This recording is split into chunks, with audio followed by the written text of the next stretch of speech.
Yeah, welcome back. March 1 to 10, Part 3 Current Affairs. Part 3లో ఒక 5-6 questions part 2లో discuss చేసినటువంటి పార్ట్ 1లో డిస్కస్ చేసినటువంటి ఇన్ఫర్మేషన్ సంబంధించి క్వశ్చన్స్ లాగా ఉన్నాయి, అంటే just like a revision. So that's why 2020తో look at year. PhonePe international women day రోజున లాంచ్ చేసినటువంటి క్యాంపెయిన్ ఏంటి, ఎస్పెషల్లీ ఫీమేల్స్కి ఉమెన్స్కి ఇన్సూరెన్స్ పాలసీస్ని సేల్ చేయడం కోసం అని చెప్పి ఆల్రెడీ నేను మీతో మాట్లాడిందే. That is insuring heroes. దాంట్లో 30% టర్మ్ లైఫ్ ఇన్సూరెన్స్కి, 15% హెల్త్ ఇన్సూరెన్స్ పాలసీస్కి కట్టాల్సిన ప్రీమియంలో డిస్కౌంట్ ప్రొవైడ్ చేస్తూ పాలసీస్ని పర్చేజ్ చేసేలా లాంచ్ చేసినటువంటి క్యాంపెయినే insuring heroes by PhonePe. Already discuss చేసిందే. అండ్ ఇది కూడా సాహిత్య అకాడమీ ఫెస్టివల్ ఆఫ్ లెటర్స్ని మినిస్ట్రీ ఆఫ్ కల్చర్ కింద ఉన్నటువంటి ఈ సాహిత్య అకాడమీ 1985 నుంచి ఈ ఫెస్టివల్ని ఆర్గనైజ్ చేస్తుంది అని చెప్పి మాట్లాడాం. And option E is the correct answer. Okay, next ఈ book the life and contributions of the women members of the constituent assembly. Okay, release చేసినటువంటి మినిస్ట్రీ ఏది అంటే ministry of law and justice. ఇక్కడ ministry గురించి క్వశ్చన్లో ఏం లేదు, but you should remember that is ministry of law and justice. And this book was read on the occasion of International Women Day. Option B is the correct answer. That's the 25th question. Next, 26th. ఏ Indian insurance company వరల్డ్లోనే third strongest brand as per brand finance brand strength index మన Indian LIC, that is life insurance corporation of India.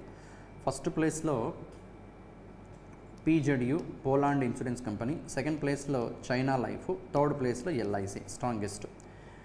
అదే Ping and Chinese insurance most valuable insurance brand. Valuable ఇది strongest, ఇవి valuable. అలానే Allianz ఇది జర్మనీది, and AXA ఇది ఫ్రెంచ్ది. France insurance companies ఇవి మోస్ట్ వాల్యుబుల్ ఇన్సూరెన్స్ బ్రాండ్స్, ఇవి మోస్ట్ స్ట్రాంగెస్ట్ బ్రాండ్స్. ఆల్రెడీ నేను మీతో మాట్లాడినటువంటి information. Next 27th new information. So ఇదేంటి అంటే let me explain with a simple example. Razorpay ఇది ఒక ఫిన్టెక్ కంపెనీ. పేమెంట్ సిస్టమ్ని ప్రొవైడ్ చేసే one of the payment aggregator. Payment ప్లాట్ఫామ్ని ప్రొవైడ్ చేసే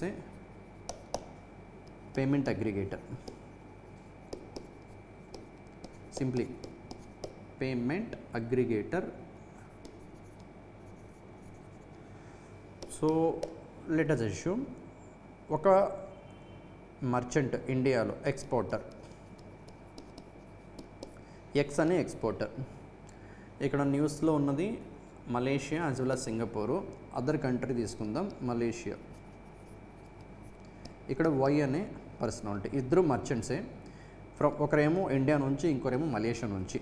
ఈయన ఎక్స్పోర్ట్ చేస్తున్నారు, ఈయన ఇంపోర్ట్ చేసుకుంటున్నాడు గూడ్స్ని ఇండియా నుంచి.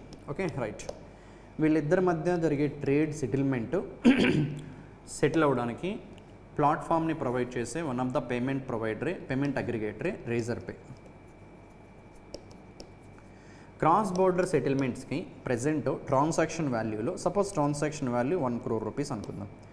ఈ క్రాస్ బోర్డర్ పేమెంట్స్ సక్సెస్ఫుల్గా సెటిల్ అవ్వడానికి ఈ పేమెంట్ ప్రొవైడర్కి వీళ్ళిద్దరూ పే చేయాల్సినటువంటి ఛార్జ్ ఎంత అంటే, ఫీ ఎంత అంటే ప్రజెంట్ ఛార్జెస్ 4 to 6% ఉన్నాయి. అంటే ₹1,00,00,000 ట్రాన్సాక్షన్లో ఎక్స్ట్రాగా 4 నుంచి 6 lakhs వరకు ట్రాన్సాక్షన్ ఛార్జెస్ ఉంటాయి.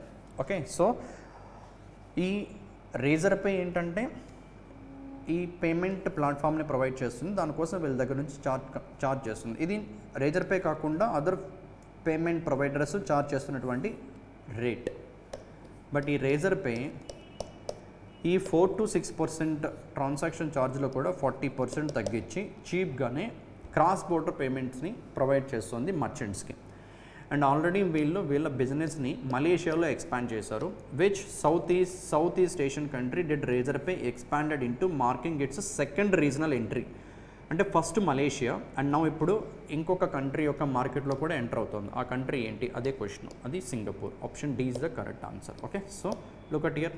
Reducing cross border transaction cost by 40%. అంటే మీరే ఒక బిజినెస్ నడుపుతున్నట్లయితే రేజర్ పే కాకుండా వేరే అదర్ పేమెంట్ ప్లాట్ఫామ్ని మీరు కాంటాక్ట్ అయితే మేబీ వాళ్ళకి 1 crore ట్రాన్సాక్షన్లో 4 నుంచి 6 లక్షలు ఫీజు ఎక్స్ట్రా పే చేయాల్సి ఉంటుంది. అదే రేజర్ పేని రీప్లేస్ చేస్తే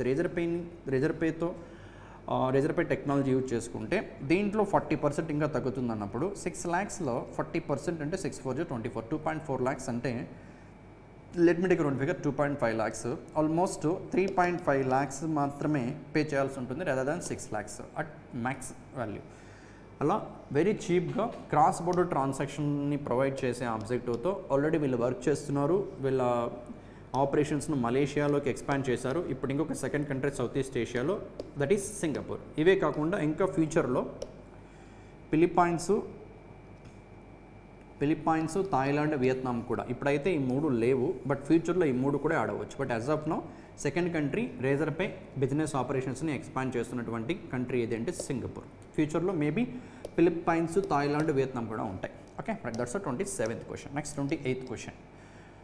so SBI, India's largest bank in terms of branches, largest lender, international women day రోజు ఉమెన్ MSMEస్కి కొల్లేటరల్ లేకుండా లోన్స్ ప్రొవైడ్ చేయడం కోసం లాంచ్ చేసినటువంటి థింగే SBI Asmita. Okay, SBI Asmita. ఈ అస్మిత ఇనిషియేటివ్ ద్వారా MSME బారోవర్స్కి, అది కూడా ఉమెన్ MSME బారోవర్స్కి without collateral SBI will provide loans. And another thing, Nari Shakti platinum debit కార్డ్ని that aims to increase financial inclusion and entrepreneurship among women.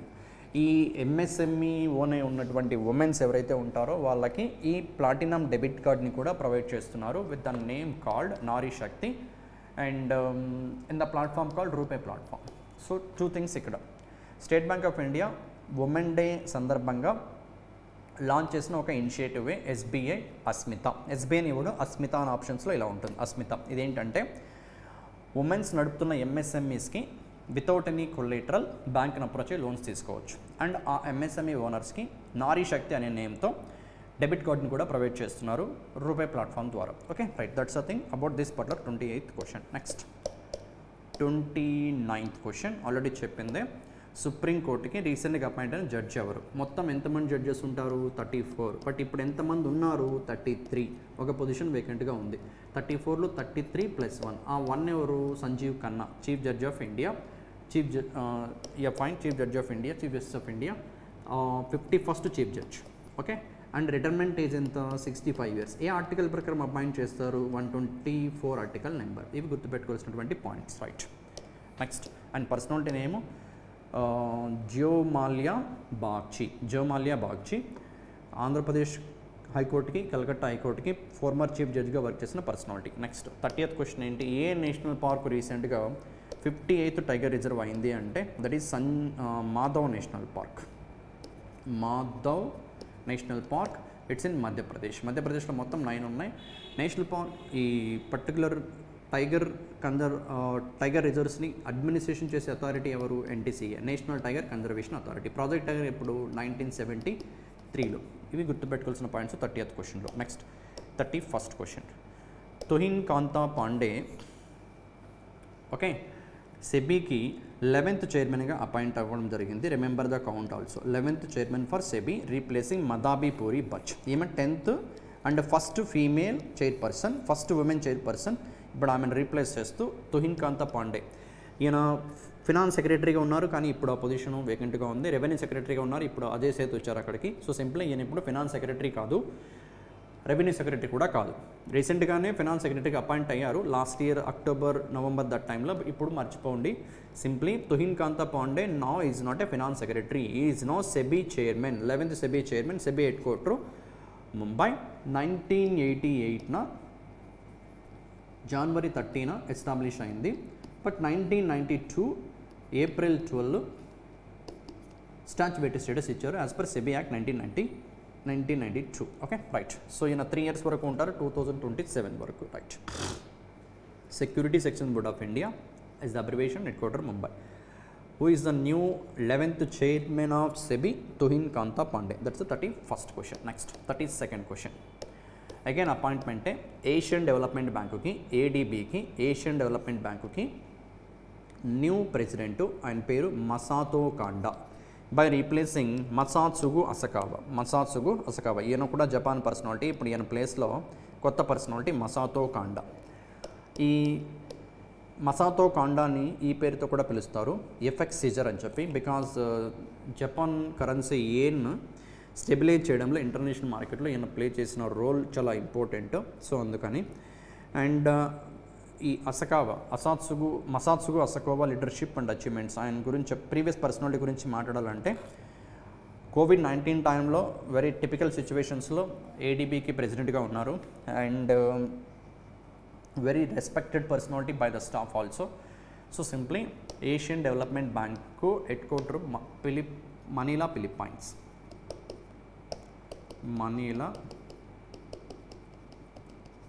Philippines and మొత్తం 69 మెంబర్స్ ఉంటారు దీంట్లో. 49 Asian and 20 non Asian countries అని చెప్పి.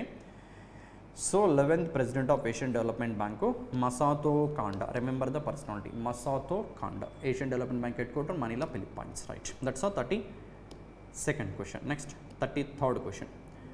వరల్డ్లో top 10 richest countries by GDP per capita 2025. మనం GDP size పరంగా, అది కూడా నామినల్ జీడిపి సైజ్ పరంగా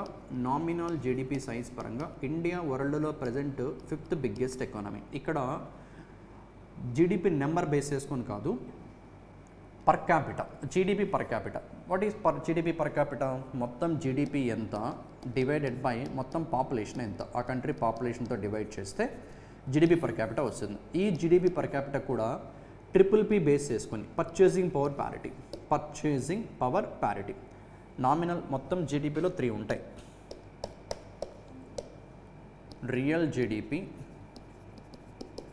nominal GDP, PPP GDP.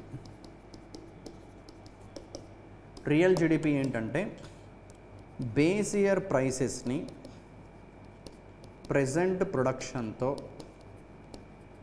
Multiply చేస్తే base year prices of goods and సర్వీసెస్ని ప్రెజెంట్ ప్రొడక్షన్ క్వాంటిటీతో మల్టిప్లై చేస్తే వచ్చేది real GDP. What is nominal GDP అంటే current prices of goods and సర్వీసెస్ని కరెంట్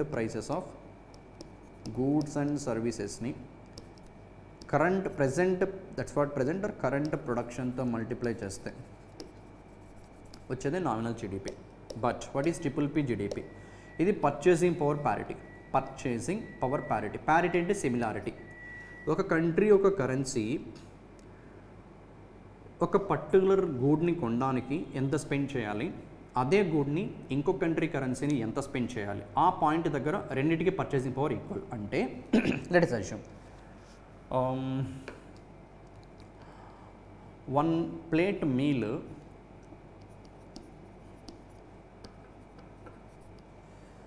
మన ఇండియాలో understanding purpose let us assume like 200 rupees అనుకుందాం. 200 రూపీస్ 1 ప్లేట్ మీల్.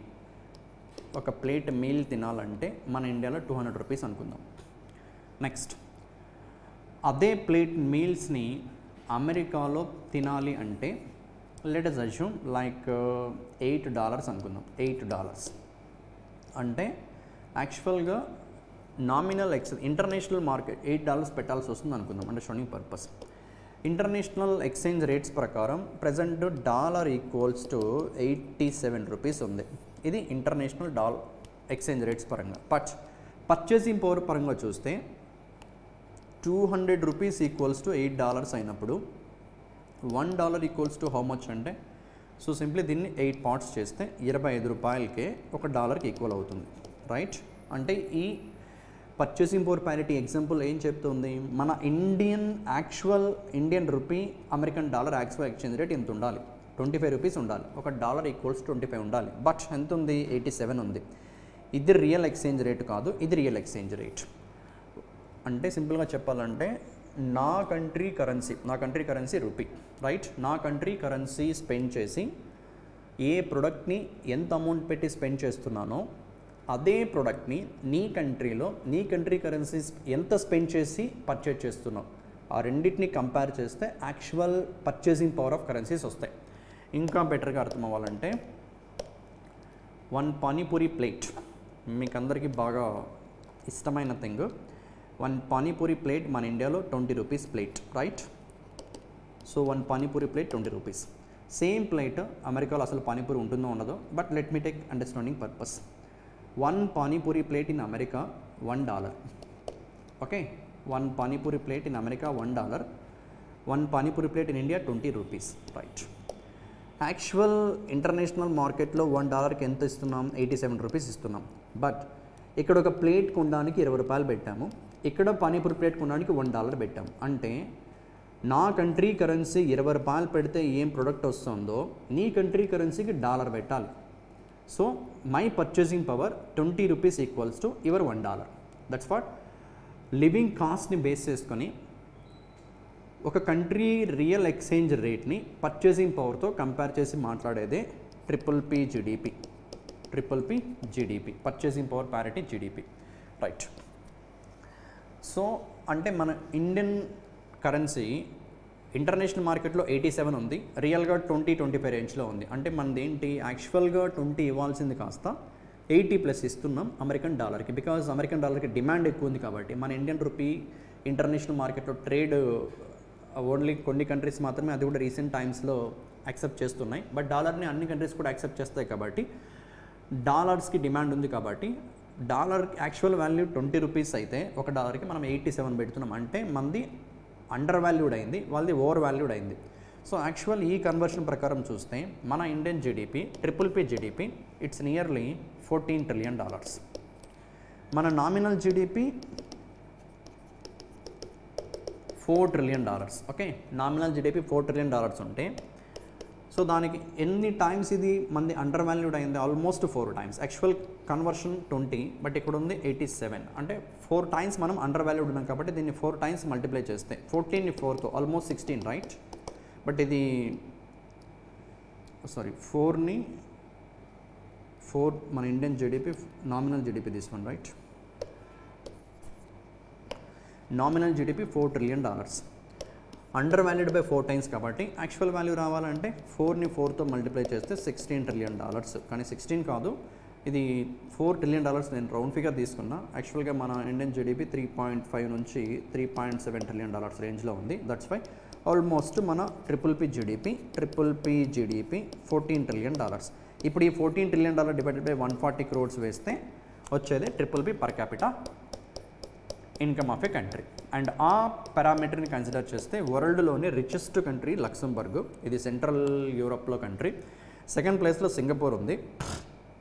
థర్డ్ ప్లేస్లో చైనా కంట్రోల్లో ఉండే మకావో ఉంది, SAR. Okay, right? So simply richest countries and ఒకటి గ్రాఫ్ కూడా చూస్తే మన ఇండియా ఇక్కడ బాటంలో కనిపిస్తున్న లైన్ మందే 1980 నుంచి ఇప్పటి వరకు మన పర్ క్యాపిటల్ ఇన్కమ్ PPP పరంగా ఎలా గ్రో అయిందో చూస్తే లుక్ అట్ ఇయర్. ప్రెజెంట్ అయితే హార్డ్లీ ఇది 50,000 ఫిగర్. ఇక్కడ మనం ఇంకా ఇక్కడే ఉన్నామంటే like 11,000 change. This is the per capital income of our country. 11.94,000 ఉంది. సింప్లీ 11,940. I can consider 11,940. అదే మన నామినల్ GDP పర్ క్యాపిటల్ ఎంత ఉంది? $2,000 ఉంది. Okay, right? So highest PPP per capital income ఎంత అంటే 1,54,000, 1,54,910. ఇది థౌజండ్స్లో ఉంది కాబట్టి ఇంటూ 1000, 154,910. ఇది లక్సెంబర్గ్ యొక్క PPP per capital income. Singapore 153.61 and Macau this is the 140.25,000. Okay, you can see even that particular graph also. ఇది ఎగ్జాంపుల్ కోసం మొత్తం ఇచ్చాను ఇక్కడ. You can go through that example. ఆ ఎగ్జాంపుల్ తీసుకుని నేను మాట్లాడాను. ఓకే, వరల్డ్లో ఉన్నటువంటి richest countries in terms of PPP GDP per capital top 3 countries: Luxembourg Europe country, Singapore Asia, Macau also from Asia. Okay, and మన ఇండియా ఎక్కడ దరిదాపుల్లో కూడా లేదు, మనం 124th ప్లేస్లో ఉన్నాం పర్ క్యాపిటల్ పరంగా. PPP పర్ క్యాపిటల్ పరంగా రిచెస్ట్ కంట్రీస్ లిస్ట్లో మన ఇండియా 124th ర్యాంక్లో ఉంది. Okay, right? That's a simple thing. Lot of explanation ఉంది ఎగ్జాంపుల్లో. ఆ ఎగ్జాంపుల్ని సింపుల్గా మీకు అర్థమయ్యేలా చెప్పాను. And go through that example will get a clarity. Okay, that's a thing about that particular question. That's a 33rd question. Now move to question number 34th. Asian development bank ADB $200 million remember this amount Kolkata సిటీలో disaster resilient sewerage and drainage infrastructure development కోసం వెస్ట్ బెంగాల్కి financial support ఇచ్చింది. Okay, so ADB Asian development bank ఎవరికి, కోల్కతాకి amount ఎంత, $200 million ఎందుకు support ఇచ్చిందంటే కోల్కతా సిటీలో ఇన్ఫ్రాస్ట్రక్చర్ డెవలప్మెంట్ కోసం. ఈవెన్ దో అది మెట్రో సిటీ లాగా ఉన్నా కూడా కొన్ని ఏరియాస్ అయితే చాలా స్లమ్ ఏరియాస్గా ఉంటాయి, డ్రైనేజ్ చాలా వరస్ట్గా ఉంటుంది. అది ఇంప్రూవ్మెంట్ చేయడం కోసమే ఏషియన్ డెవలప్మెంట్ బ్యాంకు కోల్కతాకి వెస్ట్ బెంగాల్ గవర్నమెంట్కి $200 million ప్రొవైడ్ చేయడం జరిగింది. Okay, that's 34th question. Next 35th question. 1862లో రాజస్థాన్లో ఒక లేక్ కన్స్ట్రక్ట్ చేయడం జరిగింది. ఆ లేకే ఇది, you can see this lake and even నేచర్ని ఎంజాయ్ చేస్తున్న కపుల్ని కూడా మీరు అబ్జర్వ్ చేయొచ్చు. Okay, right. సో ఇది 1862లో బ్రిటిష్ పర్సన్ కట్టినటువంటి లేక్, ఫాయ్ అనే పర్సనాలిటీ, ఆయన పేరుతోనే ఫాయ్ లేక్ అని పెట్టారు.